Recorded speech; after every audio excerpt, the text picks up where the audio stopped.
Good afternoon and welcome to the preview for the Oz Racing. It's Cadbury's Guineas Day. It's an interesting day. There's a quartet jackpot on that race. It's probably the only race we'll get involved in. Also, there's a million guaranteed TT in New Zealand. Looks viable this week. Smaller fields. Derby's the middle leg. There's only 5 horses in the market, and then you've got a massive gap going out after that, so it doesn't look like there's too much depth there. Just going through all the cards. Ascot race 5 might throw something up at a bit of a price. There's 2 in the race here. That'll Do and Fiddler's Elbow that have won their last few. I think for me, Dash for Home, Nucky goes on. That's a significant improvement.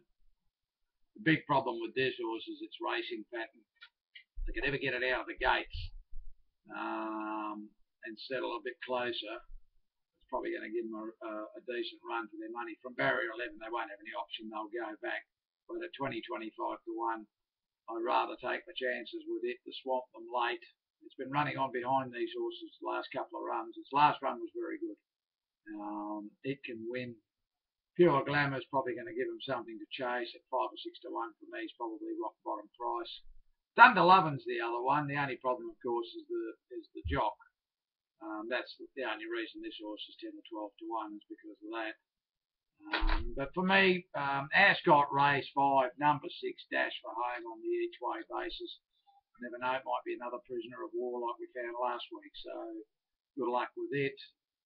The rest of the card, for me, doesn't hold any great interest. Although in the last, I'll just pick one up that was storming home last start, Balboa. Now, it's $5. That's rock bottom for me. I wouldn't back it at that price, but its run was good. The other 2 in the race that are probably well and truly over the odds are 1 Hendricus, which was Stone Mother was dead first up after reasonable trial and track work, and 3 Virtual Trader. Again, the jock is Murder, hence the price. But certainly in the last, I think there's a bit of value in this race. Once I've had a close look, I think it worked around 12, 1 and 3. So Ascot race 8, 12, the main chance, 1 and 3 looked at dangers at big prices. Nothing at Eagle Farm that caught my eye. We go to Ellerslie. That's where the main meeting is in New Zealand. It's Derby Day. The last 3 races of the TT. First leg of the TT have got 7 black bookers in there, so that gives you some indication of how tough this is going to be. It is a very tough race. 2,100 metres. They've come from all different tracks, so it's just a matter of waiting until the morning, see if there's any scratchings, and we'll go from there. Doesn't look like there's an anchor in this leg, so it's probably going to be an all-ways ticket. We go to the Derby. Puccini's been given a caning. Hasn't stepped up in ground. It's just been too good for them. Favourite's got a good record in this race, and this has had the right preparation. It's won all the right lead-up races. It's probably the one to beat. There's not many that are in the market in this race. There's absolutely no depth at all. I think basically you've got Puccini 1, 16, 17, and then after that you really do struggle to sort of find anything. Probably the 2 and the 6 look the next couple. They're basically the only ones in the market. It's a strange market when you've got sort of 2 to 1 to 10 to 1 the first 5, and you go to 25 to 1 for the sixth in the betting. So it just shows you. But as always with these races, once they get up over this ground, there'll always be one that will be running from somewhere. So I'll have a close look. At this stage, it looks like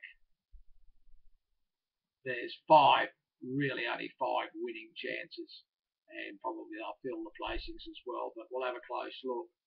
We might end up playing 2 or 5 with a few extras or something like that. We go to the last race. There's going to be an odds-on pop here. Cashfield, it killed them last start. This is no harder. It's the one to beat. It'll be short. There's only 9 runners. I'll have a look at that. We'll probably go very skinny here. I think it and Harmonise look to have the wood on most of these. So we'll have a close look at that tomorrow. But it looks gettable, depending on the luck that we have, obviously. We go to Flemington. The first 4 or 5 races hold no interest for me at all. Race 5, Power Princess. We went for it last start. It was a fairly ordinary run, settled last, and ran on a little bit late, but I'd want to see it one more time, I think, before I jump on it. We go to race 6. Strawberry Boy's been working well. No trial concerns me, but probably the leader in this. If they let it go to the front walk, it'll be hard to run down. No price. Now in the Guineas, interesting race. This Eurozone was a terrific run first up. It wait for age against that level of horse. Coming back to 3-year-old company, I think it's the one to beat. I don't think there's a lot of chances in this race from the win line. I think Hucklebuck, Seamus Award and Criterion, I think the winner comes from those 4. They are virtually 3 of the first 4 in the betting, and Criterion's a little bit of a price. Of the rest, Thunder Fantasy, Rock Hero, Prince of Rada, and the quarterback. They appear the only horses that can run anywhere. So we'll probably work around that. Whether we can get a dividend, I don't know. We'll have a close look in the morning and discuss it. Sometimes these jackpots trap you into having a bet and you can't get any value out of it anyway. So we'll have a look, see whether there's a way we can play it, where we might be able to get multiple units for a minimal spend. Race 8, African Pulse. We went for this last start at 50 to 1.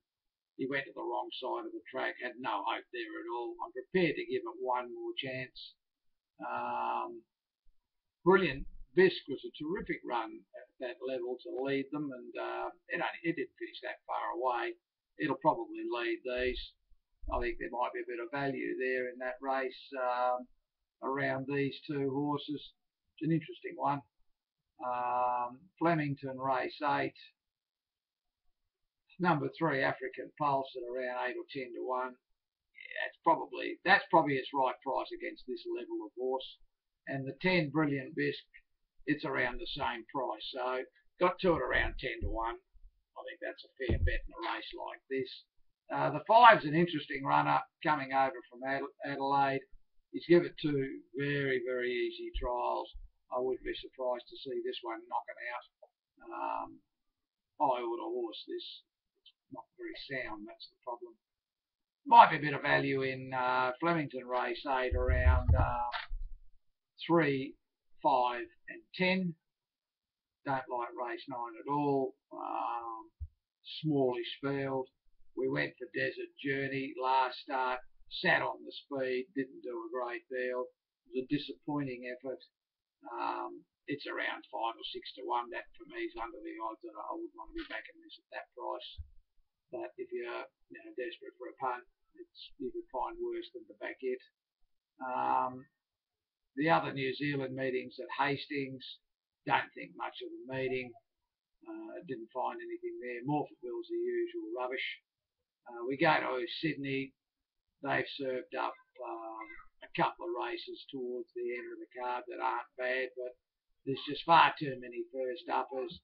None of them were absolutely outstanding at the trial, so there was nothing from that point of view. The 3-year-old race, I think there's, 9 or 10 of them are first up, so good luck poking your nose in that. And the last at Rosehill, not much of a meeting there. So that's basically it for Oz. Fairly lean sort of day. There's a couple there that might be a bit of a price. I'll do the Sha Tin preview a little bit later on. That looks like maybe the 2 quartets we'll consider. There's no jackpots. There's unraced that rules out a few of the races anyway. And we'll either play 1 or 2 quartets if we play anything at all. Thanks for tuning in, guys. Good luck if you play on the weekend.